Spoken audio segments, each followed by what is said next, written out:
Bonjour, bienvenue sur Flip, c'est Serge et aujourd'hui je reçois Clément Mélin, CEO de Headflex.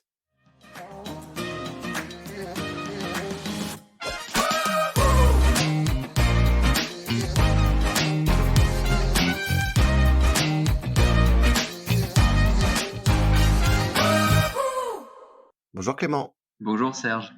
est-ce que tu peux te présenter?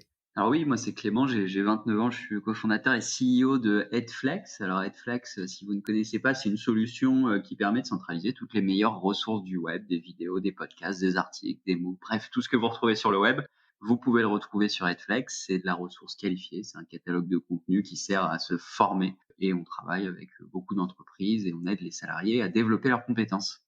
Et comment sont construites justement vos formations? Alors nos formations aujourd'hui, on les construit pas vraiment puisqu'en fait on ne fait pas de la création de formation, on fait de la curation de formation. Pourquoi on parle de curation? Parce qu'aujourd'hui, on considère que sur le web, il y a plein de ressources de qualité, qu'on peut aller les chercher, qu'il faut savoir les identifier et c'est notre job. Donc du coup, on propose un catalogue de ressources qui sont les meilleures du web, en tout cas selon Edflex. D'accord. Est-ce que tu peux nous en dire un peu plus sur Headflex, sur comment vous fonctionnez? Ouais, aujourd'hui, alors on est un produit, hein, souvent on aime bien dire que c'est un peu comme Netflix. Alors c'est des vidéos, des documentaires, plein de choses, des conférences, non pas pour se divertir comme le propose Netflix, mais pour se former. Donc tu te connectes sur Netflix, tu as un accès à un catalogue de ressources sur plein de thématiques, hein, le management, la prise de parole, se former sur des outils comme Photoshop ou Adobe Premiere ou même Excel. Bref, il y a plein de thématiques aujourd'hui, une centaine qui composent notre catalogue de contenu et tu retrouves ce que tu pourrais aller chercher sur le web, mais notre objectif, c'est de te faire gagner du temps quand tu es un utilisateur et de pouvoir rapidement avoir accès à un bon contenu parce qu'on sait que parfois on passe beaucoup de temps sur Internet à chercher une ressource pour monter en compétence. C'est notre job d'aider en tout cas les salariés et toutes les personnes qui ont Headflex à se former. Concrètement, ça touche toutes les strates de collaborateurs dans une entreprise. Oui, oui, on touche, alors on touche les managers, on touche les salariés, on touche même des personnes qui sont sur le terrain. Typiquement, on est en contexte de crise sanitaire, hein, depuis cette année. On travaille avec l'OPCO Santé, qui est un organisme d'État qui regroupe les entreprises du monde de la santé. Donc, c'est des aides-soignants, c'est des infirmiers, des infirmières, c'est des personnes qui sont dans l'administratif au niveau médical et qui utilisent Edflex pour, par exemple, s'informer avec les meilleures ressources sur le stress lié à cette situation actuelle, développer d'autres compétences. Bref, on touche vraiment toutes les strates de l'entreprise, du manager jusqu'à la personne sur le terrain. Très bien. Comment Headflex accompagne justement les DRH pour proposer des formations personnalisées? On accompagne aujourd'hui les DRH en prenant en compte leurs besoins. Donc, c'est-à-dire qu'en fait, quand une DRH, on travaille par exemple avec Orange, on va les citer. Donc, Orange nous contacte, la DRH a des besoins en formation et on lui demande à cette DRH, à la direction des ressources humaines, on lui demande de nous identifier les compétences que souhaite développer pour ses salariés la direction des ressources humaines de l'entreprise. Donc ça peut être plein de choses, en général c'est 4-5 grandes compétences, et on va aller y mettre derrière ces compétences les meilleures ressources du web. Donc on ne vient pas du tout remplacer tout ce qui existe, on ne vient pas du tout casser tout l'écosystème de formation, on vient vraiment le compléter et le renforcer. C'est-à-dire qu'il y a toujours de la formation en salle, alors un peu moins, et peut-être qu'il y en aura d'ailleurs encore moins dans les années à venir. Il y a de la formation e-learning sur des modules très spécifiques, pour du réglementaire, pour plein de sujets où voilà, c'est le savoir de l'entreprise. Et puis aujourd'hui, depuis quelques années, et ça s'amplifie fortement, on a tout ce qu'on appelle l'informel. C'est quand on écoute un podcast, quand on écoute un de tes podcasts potentiellement le matin en allant travailler, c'est les articles, les vidéos qu'on regarde qui nous permettent de nous former sur des compétences sans forcément s'en rendre compte. Et c'est là où du coup on vient répondre à un besoin des DRH et surtout un besoin des salariés, puisque les DRH se rendent compte que les salariés se forment de plus en plus par eux-mêmes. Et toutes les formations que vous proposez, c'est des formations qui sont reconnues ou elles sont certifiées à la fin pour les collaborateurs de l'entreprise? Alors, on en a certaines qui sont certifiantes, en tout cas, il y a des attestations de réussite, hein, typiquement dans les MOOC. Donc, les MOOC, pour ceux qui ne connaissent pas, ce sont les cours en ligne qui sont réalisés par des universités, des écoles et qui permettent d'obtenir une certification. Donc, ce qu'on propose, nous, c'est les meilleurs MOOC qui existent. Donc ça, tu vas avoir une certification à la fin d'une formation. Après, tu as les vidéos, les podcasts, les articles ou d'autres ressources un peu plus légères, comme on pourrait les appeler, qui, elles, n'amènent pas à une certification de compétences, mais qui amènent quand même à développer des connaissances. Très bien. Et au niveau des concurrents d'Edflex, qui sont-ils et comment vous différenciez par rapport à eux? Alors aujourd'hui, on a différents types de concurrents, mais on en a surtout 2, qui sont 2 américains, qui sont, Skillsoft et LinkedIn Learning. Encore une fois, pour ceux qui ne connaîtraient pas, en gros, dans les entreprises, quand on est une DRH ou une direction formation, qu'on soit, une petite organisation, une PME ou une grande entreprise, on va chercher à encore plus aujourd'hui mettre un catalogue de ressources à disposition de ses salariés et donc on va, potentiellement, entendre parler de LinkedIn Learning. Donc c'est, des contenus sur plein de sujets. On a Skillsoft qui est un des leaders, alors un peu plus ancien et plus lié à ceux qui connaissent le secteur de la formation. Et puis, il y a des solutions comme Edflex qui arrivent sur le marché et qui aujourd'hui, et c'est notre vocation, essaie de disrupter ce marché du catalogue de formation qui est souvent assez vieillissant, qui dans le cas de LinkedIn Learning est très américanisé. Et nous, on essaie de donner une touche vraiment flexible, hein, d'où le nom Edflex, c'est-à-dire qu'on va pouvoir, en fonction du besoin de l'entreprise, identifier les bonnes ressources pour les salariés en fonction des compétences qui ont besoin d'être développées et des départements dans lesquels ils s'y trouvent. Très bien. Vous avez aussi lancé MyMOOC pour le continent africain. Est-ce que tu pourrais nous en dire plus? Oui, alors on a Edflex qui est la solution qu'on va appeler B2B pour les entreprises et on a un rôle et une conviction qui est personnelle et qui est aussi partagée par les équipes chez Edflex, qui est de rendre l'éducation la plus accessible possible. Et donc dans ce cadre, on a un portail grand public qui s'appelle MyMOOC, qui est une sorte de TripAdvisor des MOOC. Là, on parlait de Netflix, on va parler de TripAdvisor. C'est en fait sur ce portail MyMOOC, on a à disposition un catalogue de tous les meilleurs MOOC qui existent. Aujourd'hui, on en a plus de 10 000 qui sont référencés. Les MOOC sont gratuits, sont certifiants et permettent de développer son employabilité. Donc, on s'est dit qu'on pouvait lancer ce portail pour le rendre accessible à un maximum de personnes, notamment en Afrique francophone. On a une grosse partie de nos visiteurs qui viennent d'Afrique francophone et aujourd'hui, ce portail, il attire chaque année 5 millions de visiteurs uniques qui sont des personnes qui ont besoin de développer des compétences pour trouver un job, parfois tout simplement, ou en tout cas se reconvertir ou développer leur employabilité. L'Afrique, c'est un continent où il y a un réel essor ou pas de la formation en ligne, par exemple? Oui, oui, il y a un réel essor. Enfin, nous, ce qu'on observe, ça fait 5 ans, hein, maintenant qu'on a lancé Edflex et MyMOOC, du coup, quasiment 5 ans qu'on voit que en France, on est plus dans des logiques de formation et on a déjà un bon système d'éducation, même s'il est parfois critiqué. Voilà, on est quand même un système très développé en termes d'éducation et d'accès à la formation. Donc, Edflex prend tout son sens pour aider les entreprises. MyMOOC a plus vocation à aider des territoires qui sont en difficulté dans l'accès à l'éducation et l'Afrique, clairement. Il y a une vraie problématique, hein. Aujourd'hui, c'est pas si évident que ça quand on est en Afrique d'aller décrocher un diplôme, de financer ses études. Il y a peu d'établissements publics comme on peut les retrouver en France. Et le but de solutions digitales qui permettent de montrer tout simplement la puissance d'Internet, donc c'est MyMOOC, hein, c'est de dire regardez, vous êtes en Afrique, vous êtes au Maroc, à Abidjan en Côte d'Ivoire, et vous pouvez suivre un cours de Harvard sur du MIT, sur le big data. C'est ça qui est top et il faut des solutions pour en tout cas aider ces populations à se rendre compte qu'il existe toutes ces ressources grâce à Internet. Et avec une simple connexion Internet, aujourd'hui, on peut se former et s'éduquer, entre guillemets.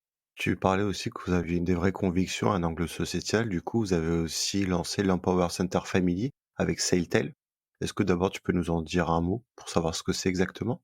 Oui, donc c'est Empower Center Family, un nom très, très américain, mais Sitel est aujourd'hui une entreprise américaine, c'est la raison pour laquelle on l'a nommé comme ça. En gros, on a donc comme on le disait, MyMOOC, hein, qui est vraiment pour aider les populations partout dans le monde et notamment dans certains territoires à avoir accès aux meilleurs cours en ligne de toutes les universités et écoles qui les rendent disponibles. On a Edflex pour les entreprises et puis on s'est dit qu'on devait aussi avoir un rôle sociétal avec les entreprises. Donc au-delà de l'abonnement à Edflex, que voilà, comme je te disais tout à l'heure, Orange, t'es le DRH, tu achètes entre guillemets des licences et un portail Edflex, tu peux aussi avoir un portail qu'on appelle l'Empower Center dans le cadre de Sitel, qui permet avec la fondation de créer un dispositif qui offre l'opportunité aux familles des collaborateurs de l'entreprise avec laquelle on travaille et de la fondation avec laquelle on travaille, un portail où tu vas retrouver des ressources pour accompagner ta famille. Dans le cas de Sitel, pour être très concret, il y a les salariés qui ont accès à un portail Empower Center by Edflex, donc qui est construit avec Edflex, et puis l'Empower Center Family, c'est-à-dire que si je suis salarié de Sitel en Afrique, et c'est un gros employeur en Afrique Sitel, je peux, via mon entreprise, ouvrir un accès à ma famille qui va pouvoir se former sur plein de sujets, développer son employabilité, apprendre à faire son CV, apprendre à se vendre, découvrir des métiers, tout ça encore une fois avec toutes les ressources du web et les meilleures ressources du web sur ce sujet. En vrai, c'est un vrai tremplin en fait pour les personnes d'une famille pour propulser leur carrière ou se remettre à niveau, typiquement. Ah, c'est exactement ça et on a un succès assez phénoménal depuis qu'on a lancé cette offre, hein, c'était cette année, donc avec les fondations. Donc, on a beaucoup d'utilisateurs et beaucoup de salariés de Sitel notamment qui invitent leur famille. Ils ont le droit à 3 membres de la famille et c'est soit les enfants, soit la femme d'un collaborateur qui soit veut se reconvertir, soit veut tout simplement chercher, aider sa femme dans le cadre d'un collaborateur à trouver un job parce qu'elle est à la recherche d'un emploi. Est-ce que tu as un chiffre déjà à nous donner sur, Edflex, le nombre d'entreprises ou le nombre de personnes qui suivent vos formations? Oui, aujourd'hui, on a une centaine de clients, donc comme je le disais, principalement des grandes entreprises, mais aussi des associations, des PME, différentes organisations qui ont besoin de mettre à disposition de la formation. On a 500 000 apprenants qui utilisent la solution. Donc, les apprenants sont les salariés d'entreprise, hein. On a des grandes entreprises, d'où ce chiffre assez conséquent, hein, comme Orange, Air France, L'Oréal, bref, plein de grands clients. Et au-delà de ces 500 000 apprenants et 100 clients, Edflex, c'est une base de données de 40 000 ressources. C'est chaque mois des nouvelles ressources qu'on va aller identifier sur le web. C'est vraiment ça la force d'Edflex, hein, c'est d'enrichir un catalogue de contenu qualifié. Et demain c'est en 2021, on espère pouvoir proposer 50, 60, 70 000 ressources qualifiées et aider un maximum de personnes à se former. Bah, je vous le souhaite, c'est tout ce que je vous souhaite pour Merci. 2021 et voire les années à venir que ça augmente. Donc, comme tu es entrepreneur et la question que j'ai envie de te poser, c'est à quel moment tu as flippé? Alors, à quel moment j'ai flippé? Ça, c'est une très bonne question. En fait, moi, j'ai toujours eu cette fibre entrepreneuriale quand j'étais étudiant. Donc, c'était, ça remonte, hein, maintenant, c'était il y a 7 ans. Donc, en 2013, à la fin de mes études, j'ai monté 2 ou 3 projets dans un délai très court. À la fois, j'avais commencé à lancer un média en ligne un peu style brut, qui n'existait pas à l'époque, mais bon, on n'a pas réussi à trouver le bon business model, comme plein de startups, donc on a arrêté. On appelait ça l'actualité point par point. Et puis, j'ai lancé 2, 3 autres projets. On a eu MyMOOC et Headflex comme idée en se disant, OK, on a un besoin sur le marché, en tout cas on l'identifie, c'est de trouver de la formation facilement, il y a de plus en plus de ressources. Et j'ai flippé quand je me suis dit, OK, je vais pas aller dans une activité qui était la suite logique de mes études, puisqu'en fait j'ai fait un master en communication politique. Et j'étais destiné à être attaché parlementaire. Donc on voit que c'est un gros flip, hein. Je suis parti finalement dans l'entrepreneuriat et notamment dans la formation. Donc je me suis dit non, c'est pas pour moi. Je vais lancer l'aventure et j'ai rencontré du coup notre actionnaire depuis 2014 qui est Learning Tribe, une des entreprises avec laquelle on travaille, qui du coup m'a permis de vraiment passer le pas et de me dire ok, il faut qu'on se lance, on y va. Très bien. Et ça s'est fait comment tes premières semaines, tes premiers mois, tes premières années en tant qu'entrepreneur? Ça a été une aventure, on va dire tumultueuse ou tu as construit étape par étape et c'était plutôt zen? Je sais pas si on peut dire qu'on a eu la chance, mais en tout cas, moi je considère que ça a été une chance. On a eu la chance du coup de rencontrer très rapidement Learning Tribes et pour des entrepreneurs qui nous écoutent, c'est toujours intéressant et ce que j'aime partager dans notre histoire qui est assez atypique, c'est qu'on s'est pas lancé comme une start-up «normale» entre guillemets en se disant: «OK, on y va, on va pas se payer de salaire ou alors on va tout de suite aller lever des fonds». En fait, on a été dans une organisation où tout de suite on a eu un actionnaire qu'on peut appeler industriel, qui est une entreprise en fait, qui nous a fait confiance et qui nous a dit: «OK, on co-construit, on cofonde la structure juridique ensemble». Donc nous, on avait l'idée, eux avaient des moyens financiers qu'on n'avait pas à l'époque, il y avait aussi des ressources et avaient une expertise dans le domaine de la formation. Donc l'expertise, c'est à la fois potentiellement des mentors, c'est des ressources qui nous sont mises à disposition et puis un réseau. Et donc ça, c'est quand on est entrepreneur, c'est toujours intéressant parce que du coup, ça amène à une certaine tranquillité entre guillemets, au moins au début, tranquillité de vie personnelle, de se dire ok, je sais que je suis accompagné et on ne saute pas la tête par la fenêtre en se lançant avec l'aventure entrepreneuriale qu'on voulait mener. Donc ça a été hyper intéressant. Donc un début du coup bien accompagné en tout cas. Et puis après une accélération forcément au fil du temps et bien évidemment plein de barrières à franchir au fur et à mesure. Les premiers recrutements, hein, clairement, ça c'est toujours le plus difficile quand on lance une structure, qu'on est tout seul ou qu'on est deux. Jusqu'à une dizaine de salariés, on se bat pour recruter des personnes. On arrive à 30 ou 35 salariés, c'est un peu plus facile d'attirer des talents. La question que j'ai envie de te poser pour rentrer dans la partie thématique du podcast, c'est comment évolue la formation d'entreprise justement ces dernières années? Alors la formation, elle a beaucoup évolué, notamment ces dernières années et encore plus cette année 2020. C'est-à-dire qu'en fait, il y a 20 ans, la formation elle était à 98% en salle. Parents et autres, depuis 30-40 ans, vont dans des salles de formation, se réunissent et se font former entre guillemets sur des sujets. On a vu avec l'arrivée d'internet et notamment depuis 5 ans, le fait qu'il y avait plein de ressources sur le web et qu'on pouvait former à distance. Donc on est passé du présentiel à 100% presque il y a 20 ans à il y a 5 ans beaucoup plus de digital, donc ce qu'on appelle dans le monde de la formation le blended, c'est-à-dire du digital et du présentiel.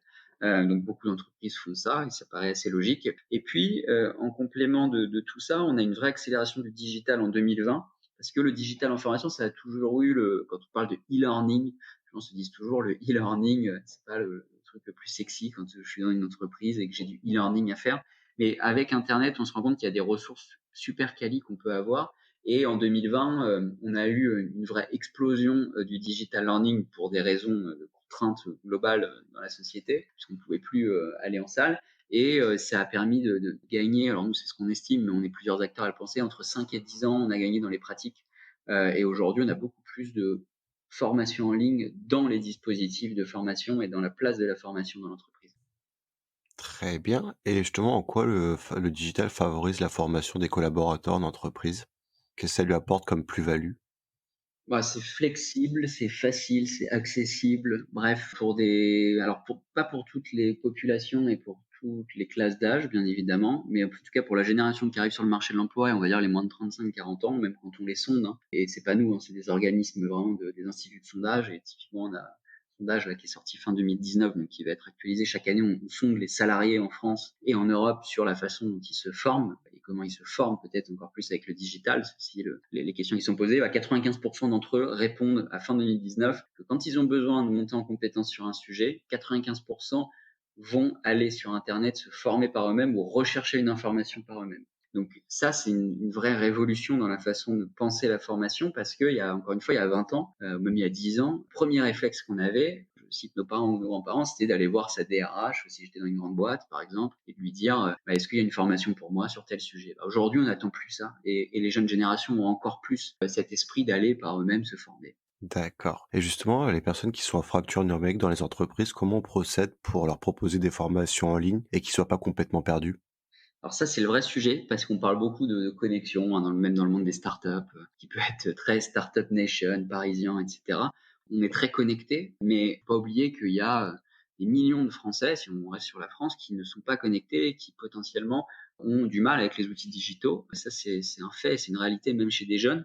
Donc comment on va aller les chercher, ces jeunes qui soient à la fois dans l'entreprise ou qui ont besoin d'être, entre guillemets, mieux insérés dans la société? C'est en proposant des formats qui leur conviennent et qui sont inspirés des codes qui fonctionnent. Ce qui fonctionne et ce qui plaît, en tout cas à tout le monde, même quand on est déconnecté du digital, c'est des applis comme Netflix, des applis comme Spotify qui sont très simples, qui sont très engageantes et qui permettent facilement de consommer du contenu. Donc on va essayer, nous, alors, chez Headflex, mais dans d'autres startups aussi, d'aller proposer dans le cadre d'outils de formation des choses qui correspondent à ces codes-là qu'on connaît et qu'on apprécie dans sa vie perso pour se divertir. Donc ça, c'est le premier élément. Et le deuxième élément, pour tout ce qui est inclusion numérique, on va aller chercher ces personnes avec des formations qui correspondent à leurs besoins terrain. Il y a trop souvent des formations qui sont en déconnexion avec la réalité. Donc le but, c'est de faire de la personnalisation et d'aller chercher la bonne ressource. On sait très bien que quelqu'un qui n'est pas à l'aise avec le digital, qui potentiellement n'est pas à l'aise avec la formation, eh ben, on va pas aller lui faire suivre un MOOC ou un cours en ligne parce qu'il va pas y arriver et surtout, ben, il va pas comprendre l'intérêt sur le pourquoi on lui donne cette formation. Donc peut-être qu'un podcast va le réattirer plus facilement vers la formation, va lui montrer comment ça marche. Peut-être qu'une vidéo assez simple de 5-10 minutes va lui donner envie d'en savoir plus. Bref, il y a plein de moyens d'y arriver, mais il y a surtout deux choses à retenir, c'est s'inspirer des codes qui fonctionnent et un besoin de personnalisation dans la formation pour être vraiment au plus près du besoin de l'utilisateur. Et selon toi, justement, est-ce que les RH ont ce devoir et ce rôle d'accompagner, ou comment ils peuvent accompagner justement de manière optimale à la montée des compétences des salariés? Il y a un gros sujet autour du marketing de la formation. C'est-à-dire qu'aujourd'hui, les DRH ont souvent plein d'outils. Si on parle encore une fois des grandes entreprises, mais je pense que même dans les plus petites entreprises, si on a des équipes RH, c'est pareil. On a parfois plein de choses qui sont top. On pourrait proposer des ressources, même gratuites, qui existent à des salariés si on est une petite structure. Mais encore faut-il faire un bon marketing de l'offre de formation. Et sur ça, bah, il y a des choses qui fonctionnent assez simplement, qui coûtent pas d'argent. C'est typiquement, proposer, le top 3 des contenus à suivre sur le mois en faisant une petite newsletter interne. C'est, proposer au début de l'année à tous les salariés de découvrir l'offre de formation. Bref, c'est plein de choses comme ça. On va pas, je pense, s'éterniser sur ça, mais il y a plein de choses comme ça qui permettent de faire du marketing pour donner envie aux salariés. Quand on est RH, l'objectif, c'est de monter des dispositifs de formation, mais c'est surtout que ces dispositifs soient utilisés. Donc c'est hyper important, d'en avoir conscience. Très bien, et justement, on sait que dans une des complexités des MOOC, c'est que les gens abandonnent. Comment tu peux justement stimuler les personnes à continuer à se former tout au long de leur carrière professionnelle via des outils digitaux? Ouais, le sujet des MOOC, en effet, c'est que le taux de complétion, c'est-à-dire ceux qui vont au bout de la formation, est aux alentours de 10 parce que, bah, c'est un peu comme quand on s'inscrit dans une université ou dans une fac, hein, c'est assez long, il y a des étapes à passer, donc on peut faire une partie des cours, mais pas tous, donc c'est le même sujet sur les MOOC. Mais pour donner envie, en tout cas, de créer de l'engagement, de la rétention, c'est-à-dire que les utilisateurs reviennent régulièrement avec du digital, ça peut être le sujet, hein, de ne pas réussir à faire ça. Bah, encore une fois, c'est s'inspirer des codes qui fonctionnent, et les codes qui fonctionnent, c'est Netflix qui crée, par exemple, régulièrement des nouveaux contenus. Et donc, comme il y a des nouveaux contenus, on relance son application Netflix régulièrement. C'est une communication qui est faite, je reprends cet exemple de Netflix, régulièrement, pour dire, bah, le mois prochain, vous aurez 15 nouvelles séries, ou vous aurez ces 3 nouveaux films sur l'application. Bref, c'est ces choses-là qui donnent envie aux salariés, avec du digital, de revenir sur un dispositif, de revenir sur un outil, et du coup d'être engagé, et naturellement de prendre l'habitude de dire: «OK, tiens, je vais aller voir ce qu'il y a sur cet outil». Très bien. C'est quoi, selon toi, les nouvelles tendances pour l'avenir ou les nouvelles tendances qui se dégagent dans la formation en ligne dans les prochaines années? Alors à mon avis, ce qui se dégage, c'est qu'aujourd'hui, on a connu encore une fois depuis des années la formation formelle obligatoire. Comme je le disais, hein, la formation qui peut être assez mal perçue quand on en discute avec des personnes qui ont suivi soit des modules e-learning, soit qui vont en formation. Et aujourd'hui, on a une vraie inversion de cette formation formelle avec l'informel. L'informel, c'est quoi?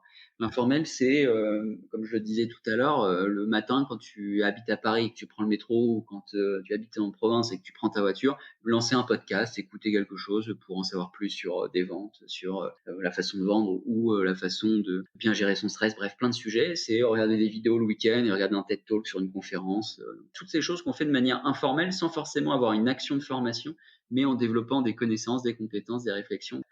Tout ça, c'est nouveau, et ça nous est amené par le digital, par internet, et aujourd'hui, tu as des milliers de ressources chaque jour qui arrivent sur le web, sans forcément qu'on le sache ou qu'on s'en rende compte, et qui permettent de te former. Donc, la vraie tendance, elle est sur, l'informel, et le vrai sujet pour les RH, pour les entreprises, il est de se dire comment on va accompagner ces salariés qui avaient l'habitude qu'on les accompagne, qu'on les guide, et puis nous aussi, quand on est RH, on aimait bien les accompagner et savoir ce qu'ils faisaient. Aujourd'hui, ces salariés, ils vont par eux-mêmes se former. Donc c'est comment cette nouvelle tendance, on va la suivre, on va pouvoir proposer des outils qui les ramènent dans quand même un cadre professionnel, en leur proposant des ressources. Très bien. On va passer au Flip and Curious. Si tu dois me conseiller un invité pour Flip, tu dirais qui? Alors c'est un autre Clément, il s'appelle Clément Lemaire de Quiot. Et si tu veux savoir ce qu'il fait, il a créé un truc qui est super, et qui est d'actualité quand on sera déconfiné, enfin qui sera d'actualité quand on sera redéconfiné, c'est des cabines pour passer des coups de fil, pour faire des réunions, pour qu'il installe dans des espaces de coworking. Et ça, il y en a, mais des made in France et des pro développement durable, il n'y en a pas beaucoup. Donc je pense qu'il serait intéressant que tu le rencontres, parce que lui aussi a flippé. Il avait fait une école de commerce, il avait été salarié, aujourd'hui il a monté sa boîte. Et si tu veux te former, quelle formation tu opterais pour monter en compétences? Alors pas forcément une formation, mais une plateforme, sur laquelle je vais déjà, qui s'appelle TED Talk. Les TED Talks qui sont des conférences, pour ceux qui ne connaissent pas, des conférences en ligne, très inspirantes sur plein de sujets: développement personnel, professionnel, prise de parole, bref. C'est, pour moi, un des meilleurs outils de formation. En fait, Clément, le prochain grand Flip, c'est pour quand? Alors, le prochain grand flip, c'est début 2021, parce qu'on va accélérer encore. 2020, c'était une année pour nous de forte croissance, puisque bah, la formation en ligne a connu un bel essor, et notamment notre structure, hein, une croissance à 3 chiffres. On a triplé les effectifs, on a des taux d'usage qui ont explosé avec cette crise sanitaire. Et donc, bah, à partir de janvier 2021, je ne peux pas encore trop en dire, mais on passe à une étape supérieure, une division supérieure, on pourrait dire. Et puis, l'objectif, c'est de continuer à renforcer l'équipe pour aller toujours plus loin, et continuer d'accélérer. Qu'est-ce qu'on peut te souhaiter pour 2021? Toujours plus de personnes qui viennent sur Edflex pour se former dans un cadre professionnel, toujours plus de personnes qui découvrent la formation, qui se forment aussi de manière personnelle grâce à MyMOOC. Et puis, peut-être à titre perso, d'avoir un peu plus de temps pour me former moi-même, parce que je le fais, mais pas assez à mon goût. Et je pense que c'est important en 2020 et pour les années à venir de rester formé et de se former tout au long de sa carrière. Merci beaucoup Clément. On rappelle, tu es le CEO de Headflex et je te souhaite très bonne continuation pour la suite. À bientôt. Merci à toi, à bientôt. Si vous avez aimé, n'hésitez pas à liker, partager et commenter. Et vous, le grand flip, c'est pour quand?